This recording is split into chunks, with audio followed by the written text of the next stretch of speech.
Hello. पिछली बार हम लोग को वीडियो में जो हम लोग पढ़े थे रेस्पिरेशन इन प्लांट्स, उसमें एक तो क्या था, फोटोसिंथेसिस में प्लांट्स कार्बन डाइऑक्साइड लेता है यूज़ करने के लिए, खाना बनाने के लिए, उसके क्लोरोफिल में, और ऑक्सीजन एमिट्स करता है। रेस्पिरेशन में क्या होता है, ऑक्सीजन लेता है एटमॉस्फेयर से और कार्बन डाइऑक्साइड छोड़ देता है उसके स्टोमाटा के थ्रू। तो यहाँ पर एक तो सवाल आता है मन में, अगर कार्बन डाइऑक्साइड उसको चाहिए वो ले लेता है, फिर ऑक्सीजन छोड़ देता है, फिर रेस्पिरेशन में भी तो सांस लेने में उसको ऑक्सीजन चाहिए होता है, तो फिर वो क्यों इस यहाँ पर छोड़ता है, उसी को क्यों नहीं फिर से यूज़ करता, या फिर यहाँ पर जो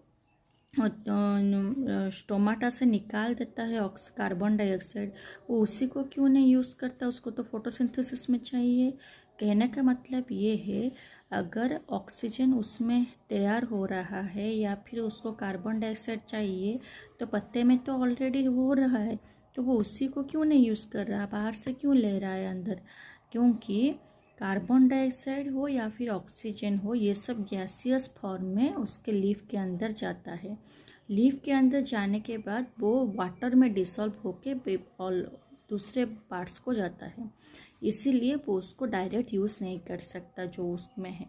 इसीलिए उसको क्या होता है, कार्बन डाइऑक्साइड वो लेता है फोटोसिंथेसिस में एटमॉस्फेयर में गैसियस फॉर्म में, इस और वो ऑक्सीजन निकाल देता है, और फिर से ऑक्सीजन लेता है वो एटमॉस्फेयर से और कार्बन डाइऑक्साइड निकाल देता है रेस्पिरेशन में। ये एक डिफ्यूजन प्रोसेस में होता है, यानी कि लो कंसंट्रेशन से हाई कंसंट्रेशन में जाता है। तो इस तरीके से होता है, जिसलिए वो अपने आप ये दोनों गैस तैयार होते हुए भी खुद को यूज़ नहीं कर पाता है। आई होप ये आपको अच्छे से समझ में आ गया होगा।